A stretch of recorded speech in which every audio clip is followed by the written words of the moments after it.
ஓம் சக்தி ஜோதிடம் பண்டித் எஸ்.கே. ராஜு. குழந்தை, பணம், காதல், வியாபார பிரச்சினை மற்றும் பில்லி சூனிய பிரச்சினைகளுக்கு நிரந்தர தீர்வு.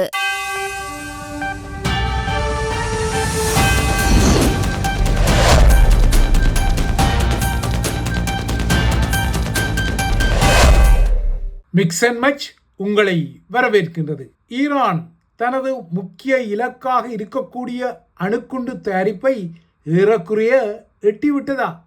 உண்மையில் அமெரிக்கா கூறுவது போல பிக்காக்ஸ் மலைக்கு கீழே இந்த குண்டுகள் தயாராகி கொண்டு வருகின்றனவா?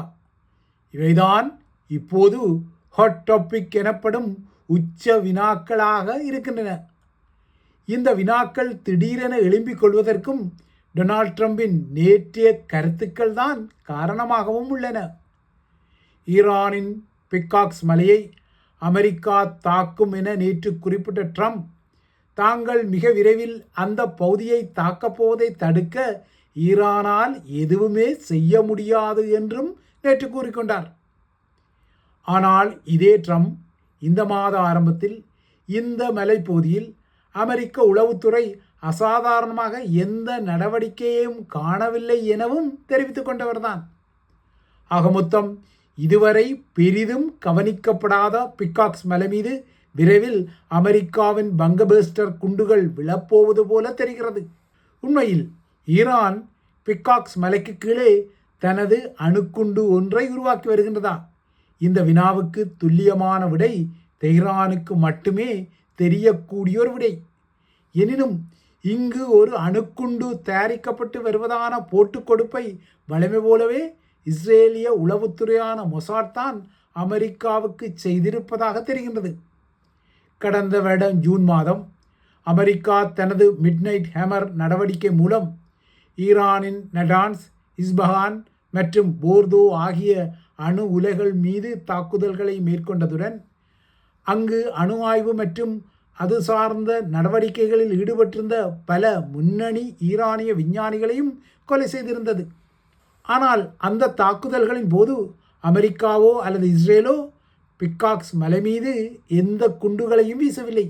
இவ்வாறாக அணு நிலைகள் தாக்கப்பட்ட பின்னர் ஈரான் தன்னிடமுள்ள செறிவூட்டப்பட்ட யுரேனிய கையிருப்பின் ஒரு பகுதியையும் செறிவூட்டலுக்குரிய சென்ட்ரிஃபியூஜ் பொறிமுறைகளையும் பிக்காக்ஸ் மலைக்கு நகர்த்தியதாக இஸ்ரேலிய உளவுத்துறை அமெரிக்காவுக்கு போட்டு கொடுத்து விட்டதால் எப்போதுமே இஸ்ரேலிய சதிக்கதைகளில் ஈடுபட்டு கொள்வதில் பலவீனமானவரான ட்ரம்ப் இப்போது பிக்காக்ஸ் மலையை எவ்வாறு தாக்கிக் கொள்ளலாம் என ஆலோசிப்பது தெரிகின்றது. உண்மையில் இஸ்ரேலிய உளவுத்துறை இந்த விடயத்தை வேண்டுமெனவே ஊதி பெரிதாக்கி ட்ரம்பை கொண்டு பிக்காக்ஸ் மலையை அடிக்க முயல்கின்றதா என்பதும் ஒரு வினாவாக உள்ளது.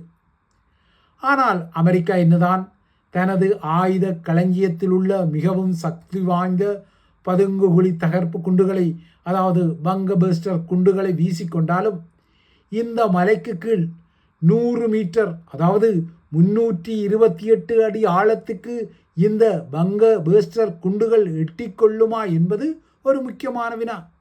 ஒன்றில் பிக்காக்ஸ் மலை பகுதி வளாகத்தை தரைவழியால் தாக்கிக் கொள்ளலாம், அல்லது உள்ளே உள்ளவர்களை கொண்டு நாசவேலை மூலம் அதனை தாக்கிக் கொள்ளலாமே ஒழிய பங்கபஸ்டர் குண்டுகளை வீசி அதனை அழிப்பது கடினம் என்ற ஒரு யதார்த்த கருத்து இருக்கத்தான் செய்கின்றது. எனினும் பிக்காக்ஸ் மலையை அமெரிக்கா தாக்கும் என ட்ரம்ப் தொடர்ந்து கூறி வருவதால் அந்த மலை பிராந்தியத்தின் மீது ட்ரம்ப் தனது கவனத்தை திருப்பிவிட்டது துல்லியமாகவே தெரிகின்றது. ட்ரம்புக்கு பதிலடி வழங்கும் வகையில் ஈரானும் இன்று ஒரு எச்சரிக்கையை விடுத்தது. ஈரானிய அணுசக்தி நிலையங்கள் மீதான எந்த ஒரு அமெரிக்க தாக்குதலும் மத்திய கிழக்கு பிராந்தியத்தில் போரை விரிவுபடுத்தும் ஒரு வலிந்த நடவடிக்கையாக கருதப்படும் என தெஹ்ரான் இன்று எச்சரித்துள்ளது. சரி, அப்படி இந்த பிக்காக்ஸ் மலையின் மர்மங்கள் தான் என்ன? அது எங்குதான் உள்ளது? இந்த விடயங்களை நோக்கிக் கொண்டால், கடந்த வருட ஜூனில் அமெரிக்கா மற்றும் இஸ்ரேலால் குண்டுகள் வீசப்பட்ட நட்டான்ஸ் யுரேனிய செறிவூட்டும் தளத்திலிருந்து சுமார் 1 மைல் தெற்கே அமைந்துள்ளது இந்த பிக்காக்ஸ் மலைப்பகுதி. ஈரானின் மையப்பகுதியில் பூமிக்கு அடியில் ஆழமாக அமைந்துள்ள பலத்த பாதுகாப்புடன் கூடிய இந்த தளத்தை அமெரிக்கா மற்றும் இஸ்ரேல் தரைவழியால் அடைவதென்பது இயலாத காரியம் என்பது வெளிப்படையான விடயம். அதுவும் பிக்காக்ஸ் மலையில் மண்வெட்டி என பொருள்படும் கொலாங் என வெளிக்கப்படும் ஒரு பெரிய மலைக்கு அடியில் இந்த தளம் உள்ளது. இந்த ஆலையின் கட்டுமானம் 2020 ஆரம்பித்த போது அந்த ஆலை எதற்காக அமைக்கப்படுகின்றது என்பதற்கு ஈரான் ஒரு விளக்கத்தை ஐநாவுக்கு வழங்கியது. மின்சார உற்பத்தி தேவைக்கான அணு எரிபொருளை தயாரிக்கும் சென்ட்ரிஃபியூஜ்களை ஒன்றிணைப்பதற்கான ஒரு எதிர்கால ஆலைதான் இது என ஐநாவின் சர்வதேச அணுசக்தி முகமைக்கு அன்று ஈரான் அறிக்கையிட்டிருந்தது. ஆனால் இப்போது இந்த தளம்தான் அணுக்குண்டுகளை தயாரிக்கும் செறிவூட்டப்பட்ட யுரேனியம் மற்றும் அதற்குரிய சென்ட்ரிஃபியூஜ்களை ஒன்றிணைப்பதற்கான ஆலையாக இது இருப்பதான ஐயங்கள் வலுவாக உள்ளன. பிக்காக்ஸ் மலை வளாகத்தில் பல சுரங்கப்பாதை வளாகங்கள் உள்ளன. பெரியதொரு பாதுகாப்பு வளையம் அதற்கு உள்ளது. வான்வெளி தாக்குதல்களிலிருந்து பாதுகாப்பதற்காக கனமான கொங்கிரீட்டால் வலுப்படுத்தப்பட்ட நுழைவாசல்கள் அதற்கு உள்ளதாக கருதப்படுகின்றது. எனினும் இந்த தளம் கட்டுமான பணிகள் தொடர்ந்து நடைபெற்று வரும் ஒரு தளம் என்பதால் இந்த வளாகம் இன்னமும் செயற்பாட்டுக்கு வரவில்லை என கடந்த வருட ஜூன் வரை நம்பப்பட்டது. ஆனால் இஸ்ரேலும் அமெரிக்காவும் ஈரானின் ஏனைய அணுசக்தி நிலையங்களை தாக்கிய பின்னர் இதன் கட்டுமான பணிகள் அசுர வேகத்தில் அதிகரித்ததாக கூறப்படுகிறது. இந்த அசுர வேக நகர்வுகள்தான் இங்கு அணு ஆயுதங்களை தயாரிப்பதற்கான வசதியை உருவாக்கியதான கதைகள் பலமாக இருந்தாலும் உண்மையில் இந்த வளாகத்தில் இப்போது செறிவூட்டப்பட்ட யுரேனிய கையிருப்பு உள்ளதா என்ற வினாவுக்கு ஈரானுக்கு மட்டுமே விடை தெரியக்கூடிய ஒரு உண்மை உள்ளது. ஆனால் ஈரானை பொறுத்தவரை பிக்காக்ஸ் மலையில் அணுக்குண்டுகளை உருவாக்கும் அணுசக்தி நகர்வுகள் இடைவருவதாக கூறப்படும் குற்றச்சாட்டுக்கள் இல்லையென்றால் அவை தொடர்பான செய்திகள் பொய்யானவை, வதந்தியானவை எனத்தான் கூறப்படுகின்றது. ஈரானை பொறுத்தவரை அதன் அணுசக்தி திட்டத்தின் சில பகுதிகள் அமெரிக்க தாக்குதல்களால் சேதமடைந்திருந்தாலும் அதன் அணுக்குண்டு யுரேனிய செறிவூட்டல் வலு அப்படியே இருப்பதாக அமெரிக்காவுக்கும் உளவு தகவல்கள் உள்ளன, ஐநாவுக்கும் உளவு தகவல்கள் உள்ளன.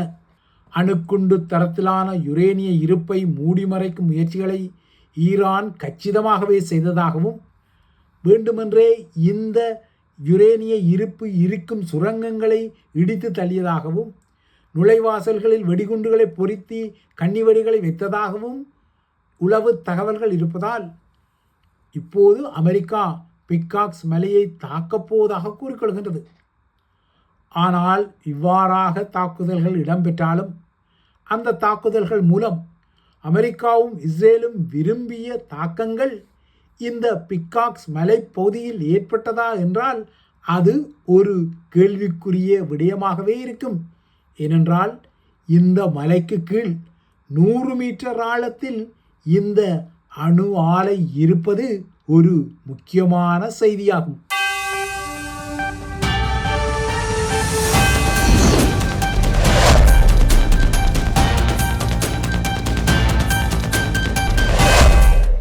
ஓம் சக்தி ஜோதிடம் பண்டித் எஸ்.கே. ராஜு.